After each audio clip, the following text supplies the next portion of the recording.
So చాలా మంది నీరు తీసుకోవడం అనేది నెగ్లెక్ట్ చేస్తారు, తినేటప్పుడు మాత్రమే నీరు తాగడం అట్లా చేస్తారు. బట్ ఖచ్చితంగా కనీసం మనిషి రోజుకి 8 గ్లాసులు, చెప్పాలంటే 2.5 నుంచి 3 లీటర్ల నీరు అనేది తాగడం ఖచ్చితంగా అవసరం అనమాట.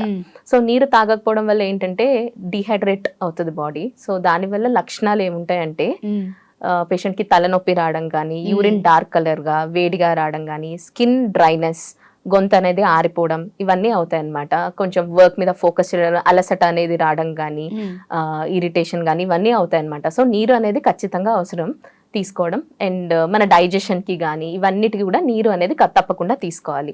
తీసుకోకపోతే డైజెషన్ ఇబ్బంది కానీ, కాన్స్టిపేషన్ రావడము, నీరు సరిగ్గా తీసుకోకపోవడం వల్ల మనకి నీరు ఎందుకు అవసరం అంటే బాడీలోని బ్యాక్టీరియాని ఫ్లష్ చేయడానికి. ఓకే, మనం యూరినరీ ట్రాక్ట్ తీసుకున్నా నీరు బాగా తాగి ఫ్లష్ చేస్తేనే మనకి అదనేది క్లియర్ అయిపోద్ది. లేదంటే యూరిన్ అనేది బ్యాక్టీరియా గ్రో కావడానికి మీడియం లా తయారవుతుంది. సో వాటర్ సరిగ్గా తాగక మీరు ఫ్రీక్వెంట్ గా యూరిన్కి వెళ్ళలేదు అనుకోండి, అక్కడ యూరినరీ ట్రాక్ట్ ఇన్ఫెక్షన్స్ అనేది వచ్చే రిస్క్ అనేది ఎక్కువ ఉంటుంది. సో నీరు అనేది ఖచ్చితంగా తీసుకోవాలి. సరిపడా నీరు తాగకపోతే కాన్స్టిపేషన్ కూడా రావచ్చు, మోషన్ హార్డ్ గా అవ్వడం కానీ ఇవన్నీ.